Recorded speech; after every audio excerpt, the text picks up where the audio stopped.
Hey, what's up, everyone? Do you know what's the best way to consistently get good marks without having to necessarily cheat? It's knowing how to study. And so today I want to go over some really popular study methods, explain them the best I can, and rank them as well so that perhaps you could incorporate some of them into your own studying routines. Now, who the hell am I to tell you how to study? I am definitely not a learning expert, but I did get into the university within your perfect admission average, and I finished my first year of studies as a straight A student. So you could probably say that I know a thing or two of what I'm talking about here. And I'm not even that smart, by the way. It's just the studying techniques that help me do this. And so let's just jump straight into the tier list. So here we have about 12 study techniques. And we also have 4 categories for them. At the very bottom, you'd have useless, which namely the techniques that just aren't that efficient. You could definitely still make use of them, but relatively to others, they're going to be ass. Just don't really use them. Then we're going to have somewhat helpful techniques, which are the techniques that are helpful under certain circumstances, so that like overall they're not that good, but under like particular conditions, you could make use of them. Then we're going to have solid set study techniques. These are going to be the ones that are like pretty solid, right? So essentially in any situation, in any subject that you want to apply them for, they're going to be solid, they're going to help you, and they're not very time consuming most of the time. And then in the very top, you're going to have essential. Essential is this type of study method that is crucial for you to actually get a really good mark on the exam, or just absolutely ace it. So these are going to be the techniques that are like, you have to do that if you really want to succeed. So let's begin. The first one we have here is this little guy wandering on the picture. It's active recall, or it's supposed to represent active recall. And so the point of the technique is to try and consistently recall or retrieve the information from your brain that you are studying, right? So you're not using any sort of additional notes or textbook. You just try to remember it from your own head. And so this is really efficient. This is a very efficient method of studying, because essentially what you're doing with this is you're telling your brain like, hey, this is important. We have to remember this. So picture this. Let's say we have 4 pieces of information. Let's say these are papers. You have something written on them. These are 4 pieces of information. And you can recognize that, hey, one of them is really important, and it's also pretty difficult to remember. I really want to emphasize this. And active recall will be perfect in this situation, because by trying to consistently remember one of them, you would essentially flag it to your mind as something really important and something your mind has to save into the long-term memory. So this is a really good method because it barely requires any effort. Like, quite literally, you're just remembering stuff. That's it. You're just remembering it. Just try and recall it consistently. You can even use different study methods, and as you go through them, you can just recall. And the good thing about it is that this is a super versatile study method, because you can use it basically anytime. Like, you don't even have to study to use active recall. So what I mean by this is, let's say you're working out, you're eating, you're doing something else, you're not even studying, you can still focus on that specific piece of information and just try to randomly remember it. And it's going to stick to your mind even better. And so, super versatile, definitely an essential part of studying. You should use this as frequently as you can. You can also combine this with flashcards, or with writing things down. If you want to, feel free to, but it will require a bit more time then. So I'd recommend you just try to remember things. It's really that simple. The next one that we have here is highlighting. Now, highlighting is, I don't want to be too rude, but it It also can set the bar on the list, but on the opposite end, that's where it sets the bar, right? So highlighting is quite inefficient. You know, if you're just reading through a book or your own notes and you try to highlight stuff in hopes that magically your brain is going to retrieve that information when you need it, it's probably just not going to happen. Um, it's yeah, it just it just doesn't work. It just doesn't work. You know, you could try and use it on like really small pieces of information. So for example, you could highlight like a singular date or a singular concept for it to stick to your mind a bit better, to like emphasize it maybe when you're like sort of going through your notes. But I mean, if you're just highlighting every single term that you deem as important in hopes of memorizing that, it's just not going to happen. Yeah, it's just not gonna help. It's just gonna be, it's just not entirely useless, but you get what I'm saying. It's gonna still be in the useless category. Okay, and so the next method here is reading through. Now, reading through is sort of a passive method to memorize stuff, just like highlighting. So you're not actively forcing your memory to recall stuff, um, which makes learning less efficient. Um, and yeah, it's a really sort of disliked technique, but I would personally put it above highlighting, and I would actually put it into somewhat helpful. Like I know it's a bit, might be a bit controversial, but I actually think it could be pretty helpful under certain circumstances, of course. Now you might think, how do you possibly have reading through over highlighting if you're literally reading things through while you are highlighting them? But the difference is that reading by itself is spammable, right? So you can do it as many times as you want. You can take a page from your notebook, reread it 10 times, and some of that information is actually going to stick. Whereas with highlighting, you can't quite highlight the same exact thing 20 more times. Like, I mean, I guess you could, but it's just not going to be really efficient to help you memorize that. But with reading through, again, you can just spam it and you can do it as many times as you want. So I will put it as somewhat helpful because, you know, with reading through, some of that information will definitely stick. But the caveat is obviously that it will take pretty long time. Like you will have to reread something many times before it actually sticks. So, you know, if you really want to do this, I'd personally combine it with like active recall. You know, just for example, you read a page in your notebook and you close it. Well, then you close it and then you try to remember whatever you just read. That's going to be quite efficient. Now, the next study strategy is an all-nighter.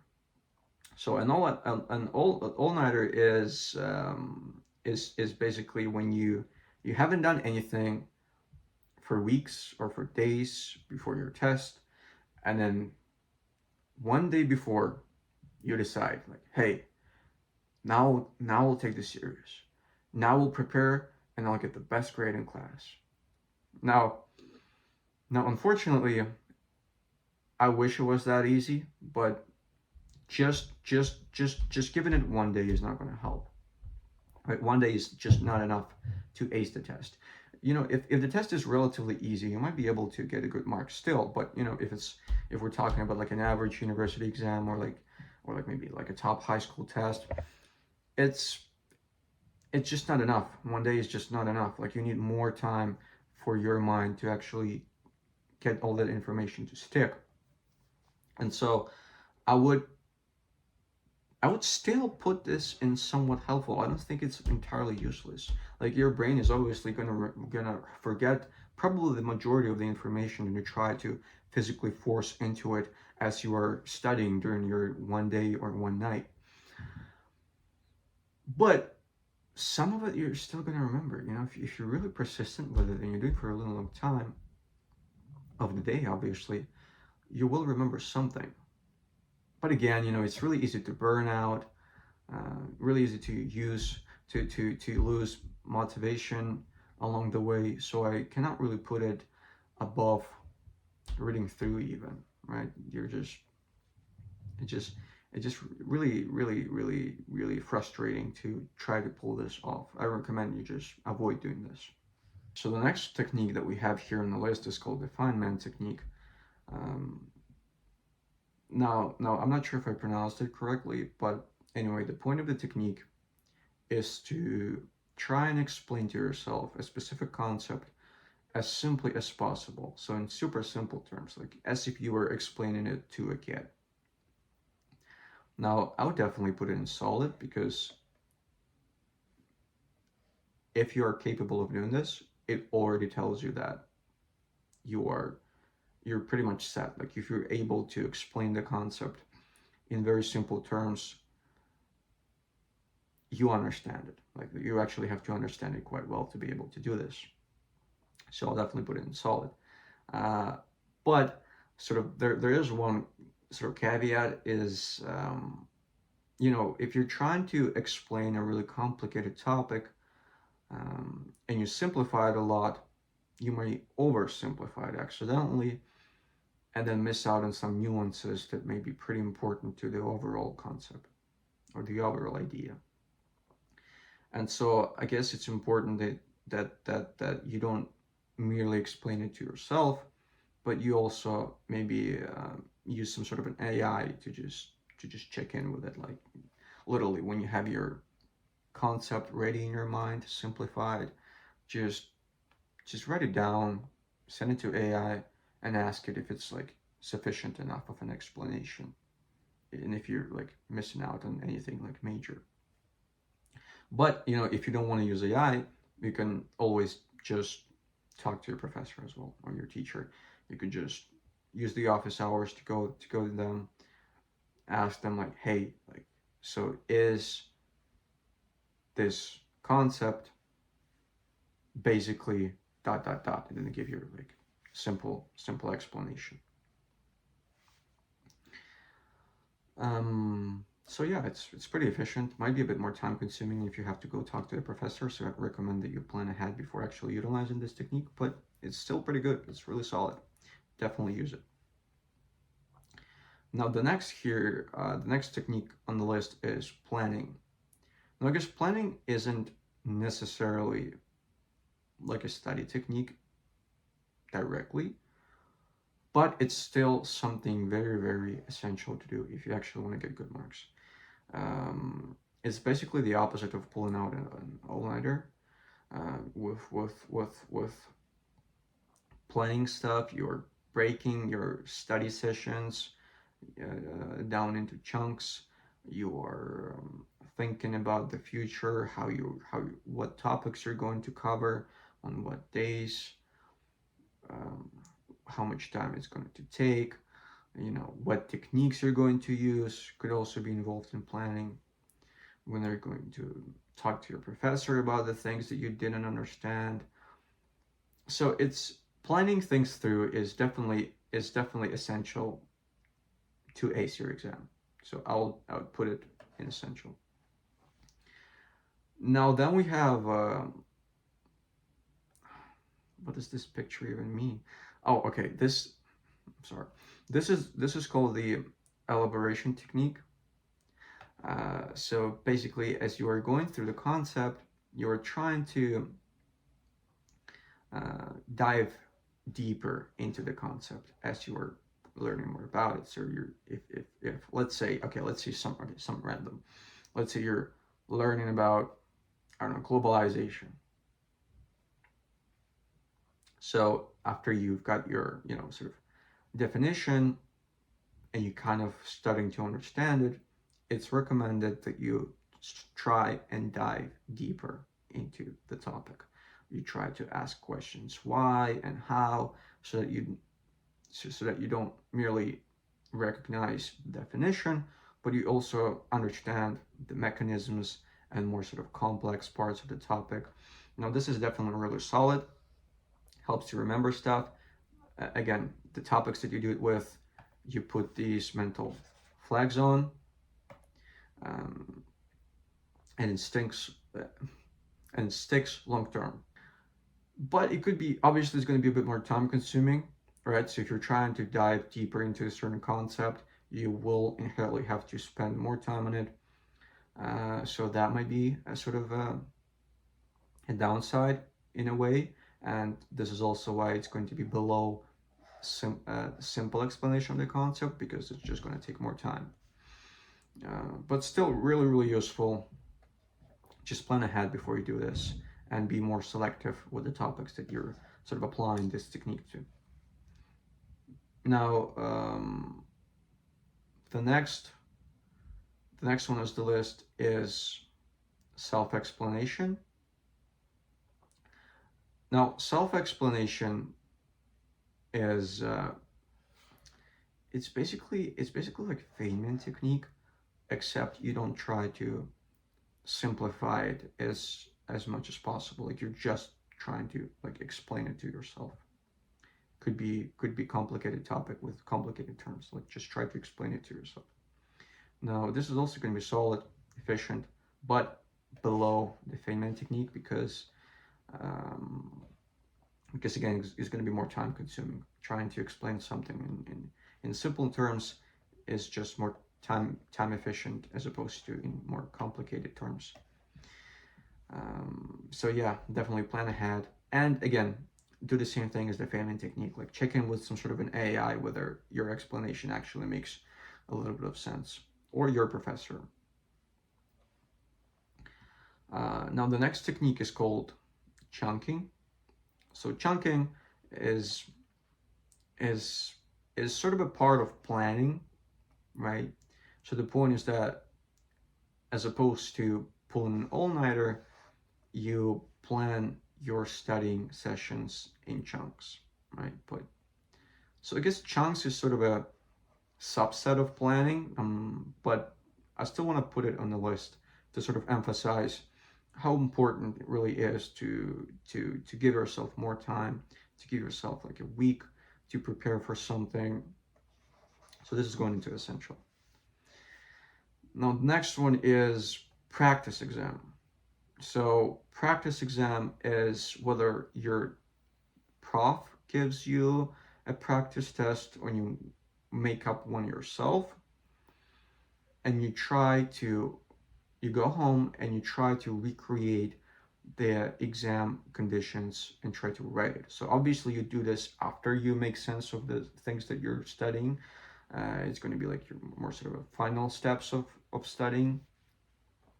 So final steps of your planning. But it's going to be really efficient, right? Like trying to recreate the timing. So give yourself a certain amount of time that you're supposed to finish the practice exam in. Don't look into your notes, obviously, and just try and do it. It really will give you a clear picture as to how prepared you really are. So I don't think this is essential to like ace a test, and it's also neither is it something you can always just do. Like sometimes you just don't get the practice tests, or you can't really make up one that would be like reliable. So it's going to be in solid.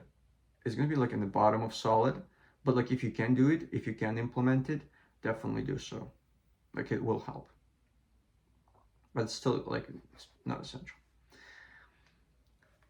Okay, the next technique is, I think this is mind mapping. So basically the idea of mind mapping is connecting the concepts that you've previously learned to the new ones, right? So maybe as you're, not even maybe, like 100% as you are studying and preparing for something and you are going through certain things, you will sort of question yourself like, hey, this seems quite similar to the thing that I've learned before, right? And so you make those tiny connections and you make notes of them as well. And again, these same connections will help you memorize concepts because you're technically connecting them, right? So if you're capable of making sense of one concept, then you probably can make sense of the other one that's close to it or connected to it. So it's pretty useful. It helps you save some time and helps you memorize stuff and gives you like a really big confidence boost. Because trust me, when you're capable of connecting all these different concepts that weren't like even originally connected by your prof, for example, you're starting to feel pretty confident. Like you actually know your stuff, which is really important before an exam. So this is going into solid, and I would put it above practice tests, somewhere over here. Now, obviously, the caveat is that your connections might as well just be brutally wrong. Like your connection might just not make sense at all. So it's important that you sort of, if you're in doubt, it's important that you sort of check in with your prof or an AI to just make sure that it actually works out quite well. Okay, and so the last technique here on the list is constant review. Now, constant review is just going over your notes, textbooks, and your sort of writings over and over again to review the things that you've previously learned. Now, this is definitely essential to ace your exam, right? You are actively incorporating active recall in this study strategy. And it is also quite versatile because you can review things anytime, right? Like you can almost anytime. Okay, like as long as you're at home, you can just go to your place to do study, or like pull out your notebook and just read through. It's quite versatile. It's going to tell your mind to hold on to certain pieces of information when you review them frequently enough. So it's definitely going to be essential. And so I guess this is it for today. These are all the 12 study methods. Here I have some of the most essential ones that you should definitely use in your routine. Some solid ones that you should definitely give a shot and just try them out for better results and better performance on the exam. If you disagree with me at any point of the video, feel free to correct me in the comments, and just tell me about your experience with these techniques.